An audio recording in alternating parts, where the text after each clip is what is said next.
Hi, in today's video I'm going to teach you how to make carrot cake muffins for baby.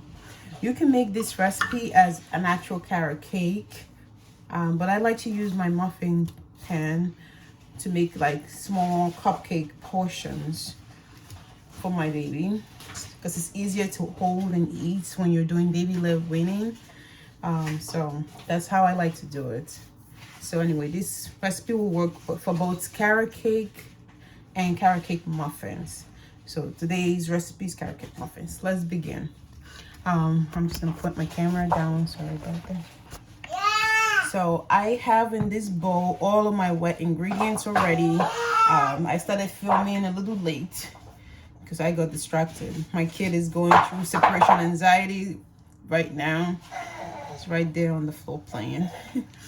So I don't really have a lot of time to film. But anyway, in one bowl, I want you to grate carrots. I use my food processor, which you can see I already did the work. I grated 3 cups of carrots in this bowl. So as many carrots as you need to make 3 cups is what you grate. And we're gonna use the whole muffin, all 12 of the muffin cups. So 3 cups of carrots here grated. I put 3 eggs. I've tested this recipe before with 2 eggs and it worked just fine, but today I'm using 3 eggs instead. So 2 to 3 eggs. 1 tablespoon vanilla extract.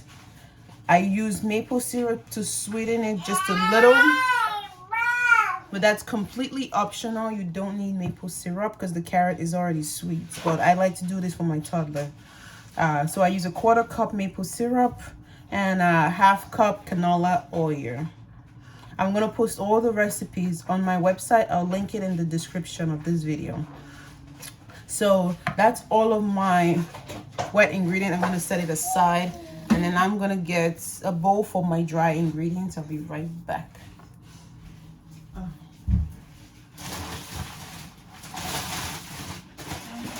That's a bowl? No, I'm gonna get a bowl. Let your brother have it. It's keeping him distracted. You don't need it. That's what I Yeah, but it's finished. I Maximilian, just let him have it.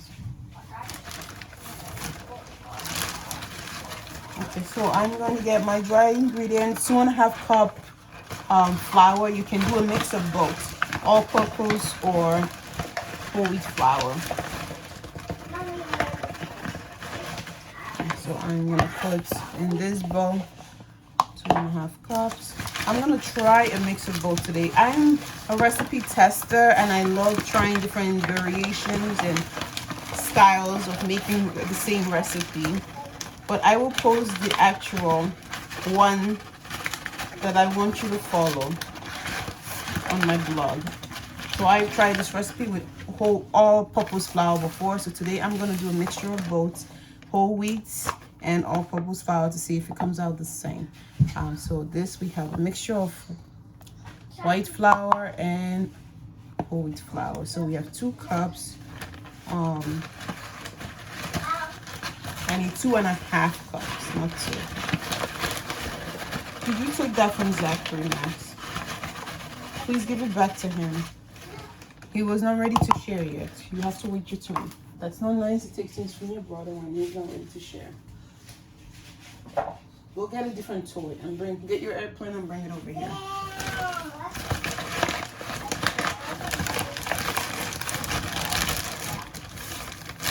Yes, get it and bring it over here. I want to see it. I do. If you get it, I would want to see it. And then you can play airplanes with Zachary. Okay.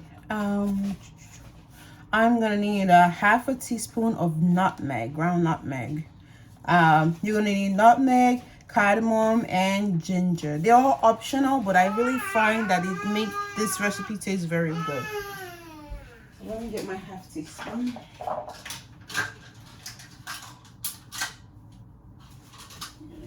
Get my nutmeg. cardamom, nutmeg, cinnamon, and a little ginger.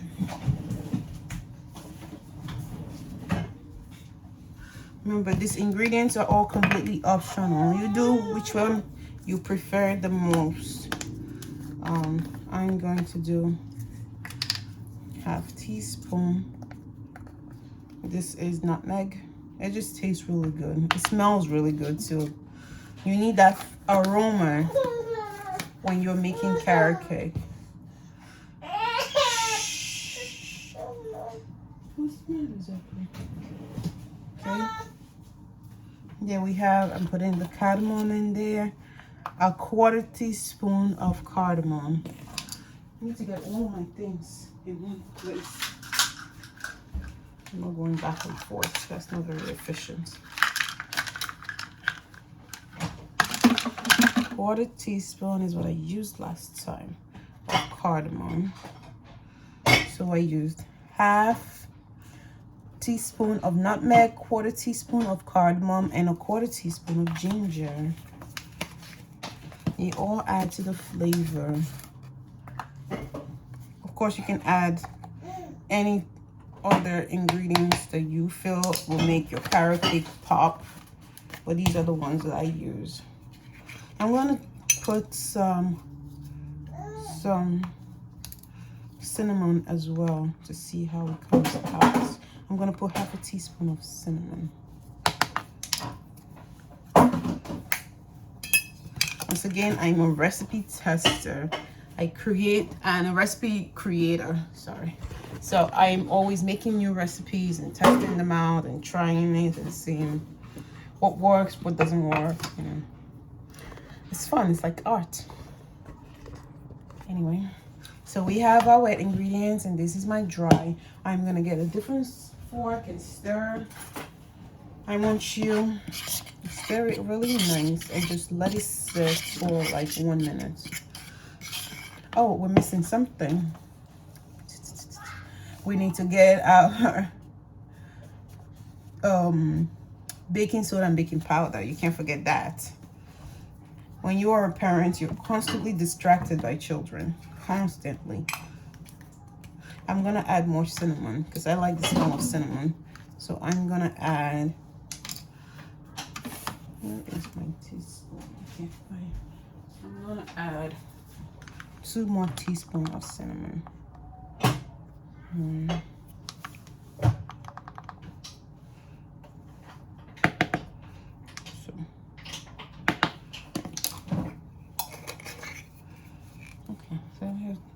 I added my cinnamon. I'm gonna need my baking soda and baking powder. I'm gonna put 1 tablespoon of baking soda. I need to find this in the pile of mess in my kitchen.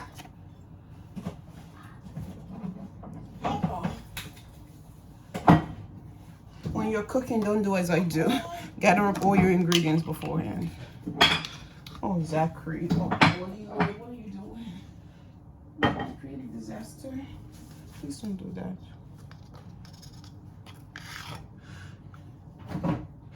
Okay, this is baking soda. A baking powder. What did I use last time? Okay, I think I did it wrong. The last time I tested this recipe, I used half a teaspoon of baking powder. My kid is wreaking havoc in my kitchen. The only way I can keep him entertained is to let him make a mess. Oh, God, if you're a toddler mom or an infant mom, you would know. Oh, Lordy, Lord. Okay, I think that we should get out of this space before something happens that we don't like. You want to play with something? Play with my Italian seasoning.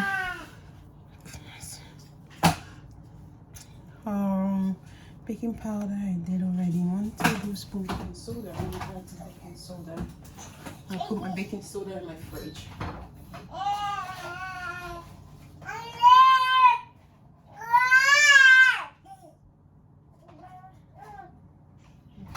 My baking soda is stored in my fridge. I just got 1 teaspoon. 1/2 teaspoon baking powder. I feel like I should add more baking powder to this, because baking powder tends to help things rise. So I'm gonna do 1 and 1. I just 1 teaspoon baking powder, 1 teaspoon baking soda. I fixed it. Yes, I see you. Welcome back. Now you want to play with Zachary? No. I have a hammer and another hammer. That's for your drum sets, which you don't even use anymore. Okay, so we have our dry ingredients mixed, ready. Wait for 1 minute. I'm gonna stir my wet ingredients together. Make sure it is mixed evenly with everything.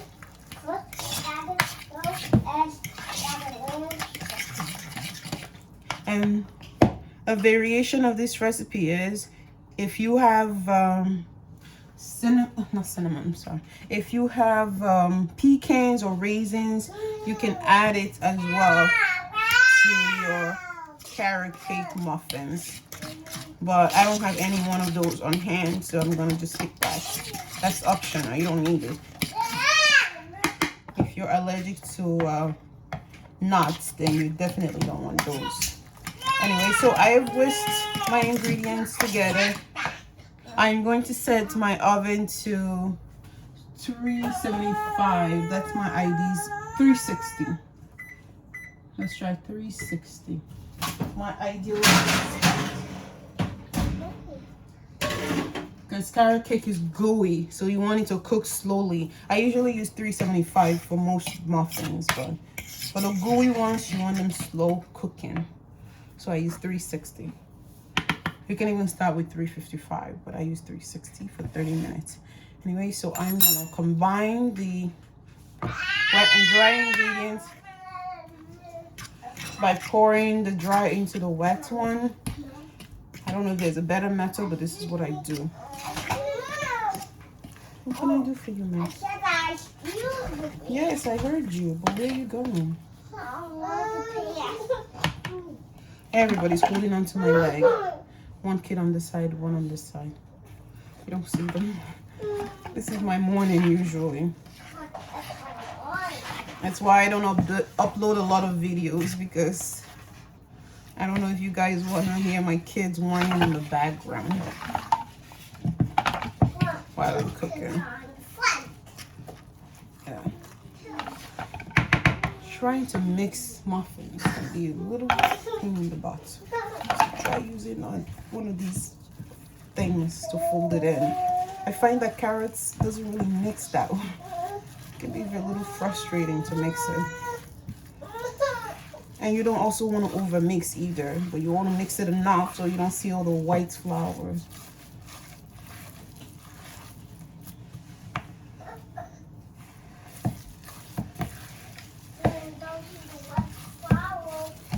Yeah, I think this was the best idea. And a fork will not work in this case.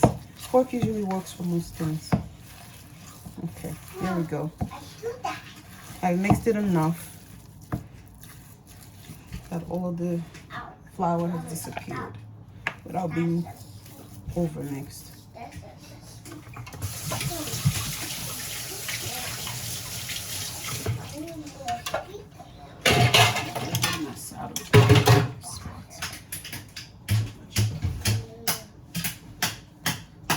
Max, please stop making noise. Please.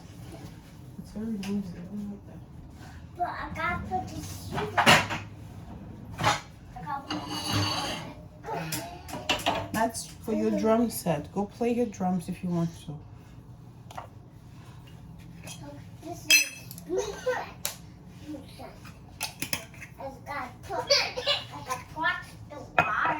Oh, lordy lord. Okay, so spray your muffin pan with Pam or oil. I like Pam.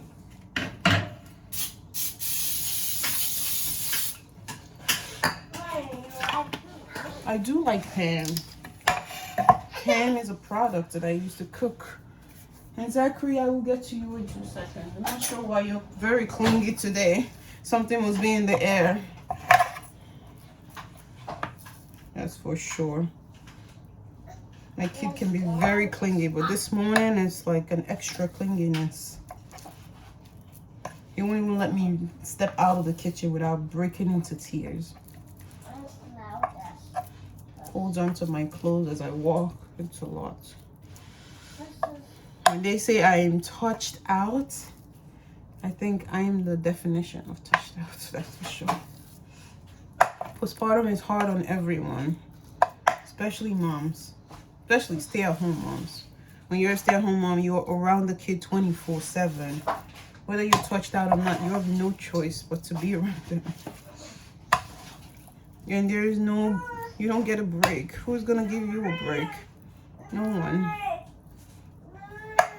You just do it every day and rinse and repeat.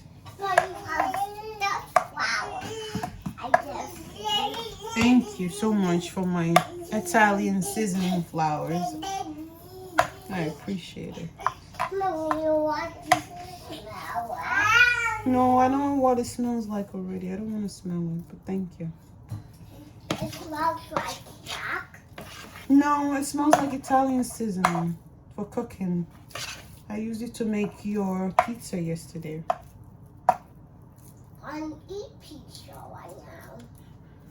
By the way, if you guys respond positively to my video by subscribing and liking, then it's gonna encourage me to make more videos so I don't feel like a total quack trying to make food with a bunch of a toddler and a screaming infant, an 11-month-old in my kitchen.